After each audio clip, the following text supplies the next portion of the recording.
Well, it is 3:11, Tuesday, July 1st, 2025, in the City Council chambers in Peru, Indiana. Call this meeting of the Board of Public Works to order. Could we get a roll call, please? John Sturge. Eric McCoy. Here. Bruce Carson. Here. First item on the agenda is the reading and approving of the minutes from the June 17th, 2025 meeting. I would make a motion that we suspend the rules and approve the minutes as written. I'll second. All in favor? Aye. Aye. Moving on to the approval of claims. First item is the payment of claims dated July 1 in the amount of $1,007,738.90. Need discussion?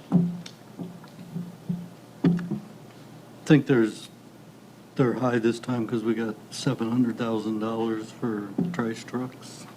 So I would move we approve the payment of claims dated July 1st in the amount of $1,007,738.90. I'll second. All in favor? Aye. Aye. Next item is the approval of regular and monthly payroll dated June 27th in the amount of $249,410.19.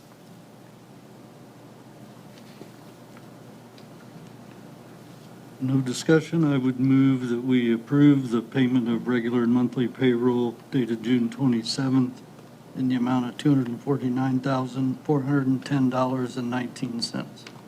I'll second. All in favor? Aye. Aye. Next item is the approval of pension payroll dated June 27th in the amount of $90,740.17. No discussion. I would move that we approve the pension payroll dated June 27th in the amount of $90,740.17. I'll second. All in favor? Aye. Aye. Moving on to old business, the first item on the agenda is to award bids for demolition.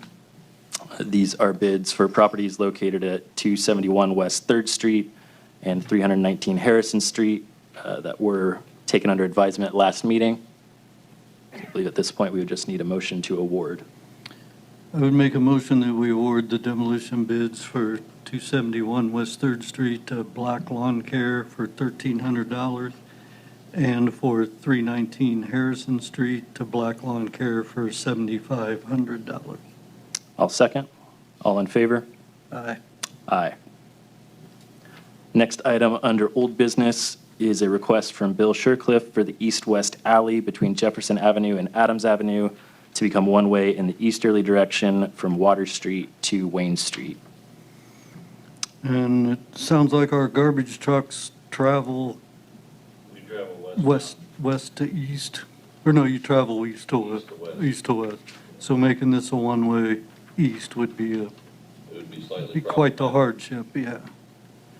So I think we need a different option for slowing the traffic down.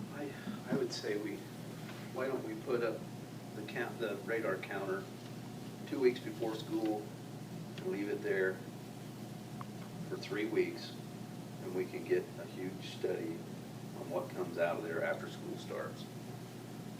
So shouldn't we put it there before school starts and after? Yeah, we'll stick it there like a week or two before school starts, just leave it up. It'll keep counting as long as we change batteries in it. Sounds like a good idea. So we would, And then we would get that'll tell us the number of cars that go through there a day, how fast they're going, their length, yeah. what they are, trucks or cars or So- motorcycles. So we deny this request and then agree to Until after perform a school. study and Yeah. figure out what's going on. Okay. I would make a motion to deny the request from Bill Shercliffe to make the alley one-way, and we'll study it and see what we need to do. I'll second. All in favor? Aye. Aye. Moving on to new business, we have a request from Steve Myers from Peru Glass and Screen, requesting a closure of Canal Street between Cass and Hood to all for parking for the 8th Annual Customer Appreciation and Cruise-In on Saturday, July 26th from 9 a.m. to 3 p.m. Do we have a representative here? If you could come forward, please.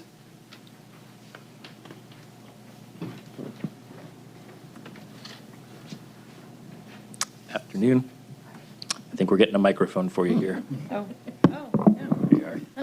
I'm not real loud anyway. If you could speak to your request here. This is an event we've done in the past, correct? Correct. And it's going to be the same as it's been? Same thing as it has been, yeah. Anything from, It's all good. It's pretty quiet when they have them each year, so.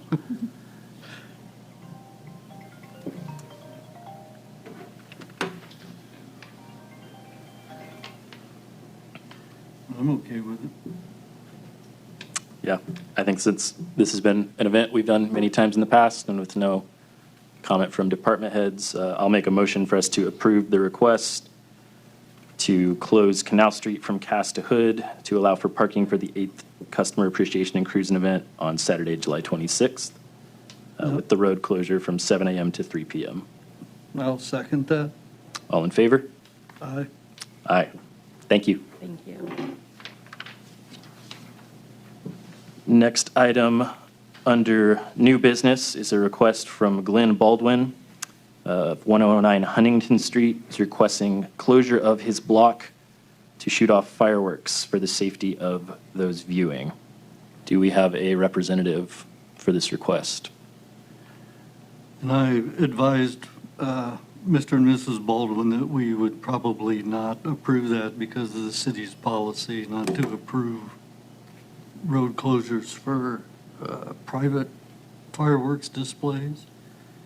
So I think they said thanks anyway, and so I would move that we deny this request from Mr. Baldwin to close the street in front of his house at 109 Huntington. I second. All in favor? Aye. Aye. Next item is a request from Stevie Rylands of the Corner Lounge, requesting 6th Street from Broadway to just past their building, 75 North Broadway, each Friday night from 6 p.m. to 12 p.m., beginning July 11th through September 26th, for a bike night and beer garden. Is there a representative here for this request?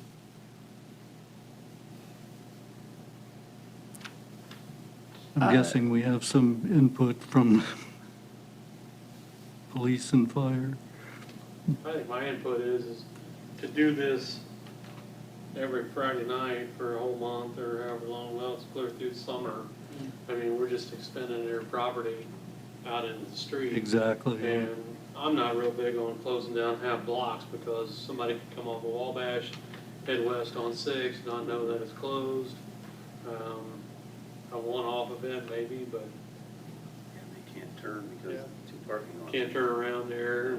I think it causes problems, and I think all we're doing is allowing them to extend their property out Yeah. into the street, so. I'm also looking at the request, and if the request is accurate, it would appear that they're asking for closure for about 18 hours at a time, Yeah, that's, from 6 p.m. to noon the following day. yeah, that's That kind seems of the like way a I, rather significant amount of time, considering that there is another business, if that is indeed the case, for how long they want to close down.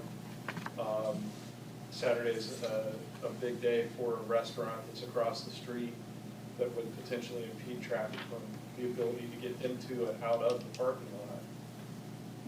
well, it also looks like they're requesting it during the festival times too. Right. And, yeah, that could present a whole other list of issues beginning on July. From what I heard from Paul, he's using security. Well, Sixth Street's always closed down during the festival anyway. Yeah, but not for this. But not for that. Yeah. Well, when I talked to the mayor about this morning, and he was not in favor of this either. I hate to speak for him, but he thought maybe once a month would be the most we'd want to, and definitely not on the 11th or the 18th. Well, seeing as there's no representative here and with all the concerns voiced, I'll make a motion that we table this for discussion at a future date. I'll second that. All in favor? Aye. Aye. Next item on the agenda is a request by Chief Feller for the approval of following policies. Policy 420, shift supervisors. Policy 422, mobile data terminal use. Policy 424, public recording of law enforcement activity. Policy 425, bicycle patrol, and 426, automated license plate readers. Chief. Good afternoon. Everything's pretty straightforward. I think all of the policies that are being presented today, except for one, are new policies, the shift supervisors, which outlines just kind of the duties and responsibilities of our supervisors. That's replacing an older policy. The mobile data terminal use kind of almost falls under our IT policies that the city has and that we have, but it is more designed for the things that our in-car computers are supposed to be used for. Public recording of law enforcement activity, which is kind of a hot button issue these days. There was a new statute that came out, or an adjusted statute, I should say, that became effective today. Gives some guidance to our guys and our women on what they should be doing and how they should handle those situations. As pretty much everybody has a $1,500 computer in their pocket with a camera attached to it.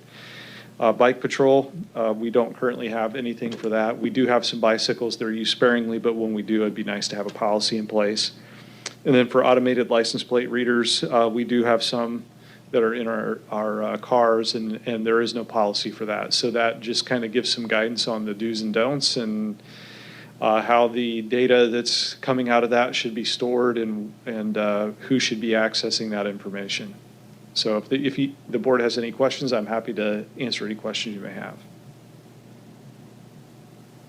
Are the automated license plate readers, are those expensive to use? Or is there a cost associated? So there is a slight subscription cost, but it's built into the package. It's part of our in-car camera systems that we have. So it's built into the cost that was as part of our contract with Axon. So it's part of the payment that we make. It's a 5-year contract that the previous administration signed into.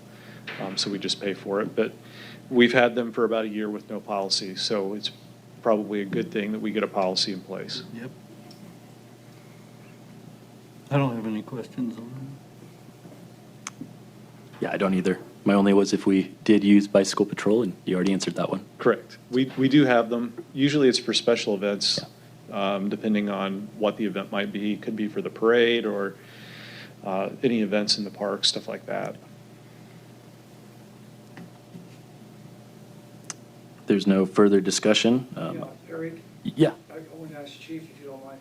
I'm just curious, if I was walking on the streets and you were engaged in making an arrest, I can pull my iPhone out and record that, Absolutely. right? If I'm in a public place and you have a right to be in that public place, then That's what I wanted to by know. all means, there's nothing that I can do to stop you from recording Yeah. this. Anyone can record anyone in public, Yes. Yeah, okay, thank you. even if they tell you, don't record me.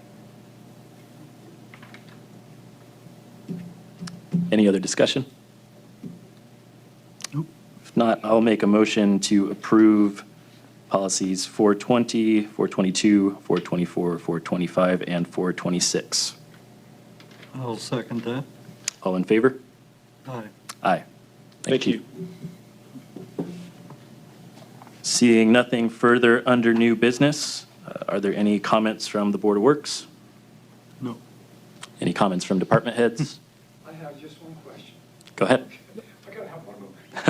But I had a discussion with some of my friends on, okay, what we can do with that easement from the street to the sidewalk. Someone had mentioned there is an ordinance against planting maple trees in that area because they uproot the sidewalk. Is that true? Have you heard of anything like that? Anybody? Who's shaking his head? I've never read that, I'd but, have to go look at, I got the ordinance book. yeah.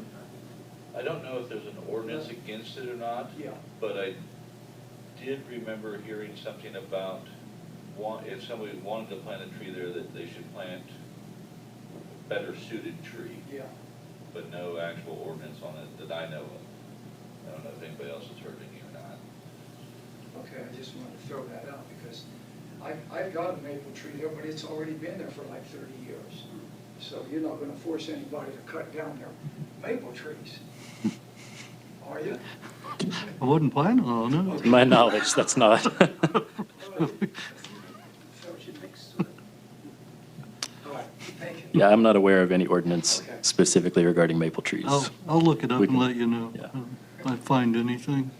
I want to plant a honey locust on my property. Okay, thanks. Any other discussion from the general public? If not, make a motion that we adjourn the meeting. I'll second. This meeting's adjourned.